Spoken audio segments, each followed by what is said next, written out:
ایک بزرگ فرماتے تھے اگر کسی کو تم برائی میں بھی دیکھو تو یہ سوچو ہو سکتا ہے اس کی زندگی کی آخری برائی ہو پھر وہ توبہ کر لے، اور میری زندگی کی ہو سکتا ہے یہ آخری نیکی ہو، مجھ سے کوئی گناہ سرزد ہو جائے۔ کتنے لوگ ہیں جو مرتبہ کمال پہ پہنچے لڑک گئے، بڑے بڑے لوگ تھے لیکن انجام ٹھیک نہیں ہوا۔ بلعم بن باورا کی مثال ہمارے سامنے موجود ہے۔ بنی اسرائیل کا مستجاب الدعوات ولی تھا، اور جب ہاتھ پھیلا کے منہ پہ ہاتھ پھیرتا تو ہاتھ بعد میں منہ پہ جاتے، قبولیت پہلے ہو جاتی۔ لیکن اسی کے بارے میں قرآن نے کہا نا مَثَلُهُ كَمَثَلِ الْكَلْبِ، اس کی مثال کتے کی مثال ہے۔ زبان لٹک گئی تھی، زمین چاٹتا تھا، چونکہ اس کے ہاتھ نبی کے خلاف اٹھ گئے تھے۔ اس نے سمجھا تھا میں مستجاب الدعوات ہو گیا ہوں، اب جو چاہوں جس کے بارے چاہوں بد دعا کر دوں، لیکن بد دعا اپنے حق میں نکل گئی، زبان لٹک گئی۔ اس لیے میاں صاحب بولے پڑھنے اتے مان کرینا نہ آکھی میں پڑھیا، او جبار کہار صداوے متا روڑ دیوے دودھ کڑیا۔ تو اس لیے ہر وقت ڈرتے رہو۔ ابھی ملیکہ کہتے ہیں میں نے 30 اصحاب رسول سے ملاقات کی ہے، 30 اصحاب رسول سے، تو میں نے ہر شخص کو فکر مند پایا ہے۔ وہ کہتے تھے ہمارا انجام ٹھیک ہو جائے، انجام ٹھیک ہو جائے۔ حضرت سیدنا ابو بکر صدیق رضی اللہ تعالیٰ عنہ، جن کے بارے میں میرے رسول کی زبان سے لفظ نکلے ابو بکر فی الجنہ، ابو بکر جنتی ہے، لیکن وہ کہتے ہیں ایک چڑیا کو دیکھ کے شاخ پہ بیٹھی ہے، کہا واہ چڑیا کتنی موج ہے تجھے، ایک شاخ سے اڑتی ہے دوسری شاخ پہ بیٹھ جاتی ہے، اور قیامت کے دن تیرا حساب بھی نہیں ہوگا، پھنسے تو ہم ہیں جن کا حساب ہوگا۔ یہ وہ لوگ ہیں جن کی زندگی دیکھیے، ان الشیطان یفر من ظل عمر، عمر وہ ہے جس کے سائے سے شیطان بھی بھاگتا ہے، لیکن وہ کہتے ہیں کاش میں مٹی کا ڈھیلا ہوتا۔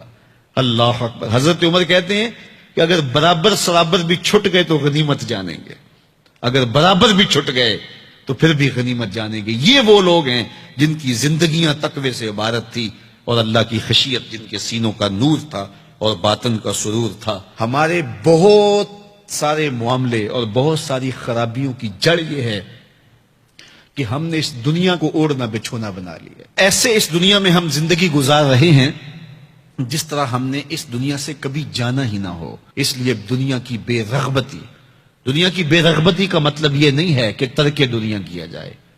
اس پر صوفیاء نے جو بات کہی وہ بہت خوبصورت کہی۔ وہ کہتے ہیں کہ دنیا کے اندر ایسے رہو جس طرح کشتی پانی میں رہتی ہے، کہ کشتی پانی میں رہتی بھی ہے لیکن پانی کو اپنے اندر آنے بھی نہیں دیتی۔ تم دنیا میں رہو، دنیا تمہارے اندر نہ رہے۔ اگر تم دنیا میں رہو گے تو خیر ہے، اگر دنیا تمہارے اندر رہی تو پھر کچھ نہیں بچ پائے گا۔ کشتی پانی میں رہے تو خود بھی تیرتی ہے، اوروں کو بھی تراتی ہے، لیکن اگر پانی کشتی میں آ گیا تو کشتی کو لے ڈوبے گا۔ اس کی رحمت کے دروازے کھلے ہیں، آج ہم اس کی چوکھٹ پہ آ جائیں، کل تو آنا ہی آنا ہے، پھر جو کفن میں منہ چھپا چھپا کے آتے پھریں گے، کیا اچھا ہو کہ خود کھلے منہ سے اس کی رحمت کے دروازوں پہ آ جائیں۔ اس کی رحمتیں آواز دے رہی ہیں، یا ایھا الانسان، او بھاگنے والے انسان، او نسیان کے پتلے، او بھولے ہوئے، او بھٹکے ہوئے، راستہ چھوڑ کے جانے والے، مالک کی رحمت کی آغوش کو ترک کر دینے والے، آجا پلٹ کے، ما غرک بربک الکریم، آجا تیرا رب بڑا ہی کریم ہے۔ قبل اس سے وہ ماننے سے انکار کر دے، توبہ کا دروازہ بند ہو جائے، سورج مغرب سے طلوع ہو جائے، پھر بندہ ہاتھ کاٹے۔ کسی نے چیخ چیخ کے مجھے کہا تھا، کوئی رو رو کے ترلے منتیں کر کے مجھے کہتا تھا، میں اس کی بات کو نہ سنا، کاش کہ اس کی پکار کو سن لیا ہوتا، اس کی آواز پہ لبیک کہہ دیا ہوتا، اور میں اس کے ساتھ چل پڑتا، اور وہ مجھے انگلی تھام کر محمد عربی کی چوکھٹ پہ پہنچا دیتا، تو آج یہ رسوائیاں میرا مقدر نہ ہوتی۔ صاحب آؤ، کتاب رحمت آواز دے رہی ہے، کتاب رحمت تمہاری انگلی تھام رہی ہے اور تمہیں حضور کی چوکھٹ تک پہنچا رہی ہے، اور آمنہ کا لال تجھے اپنے دامن میں لے کے رب سے مغفرت اور بخشش کا پروانہ لے کے دے رہا ہے۔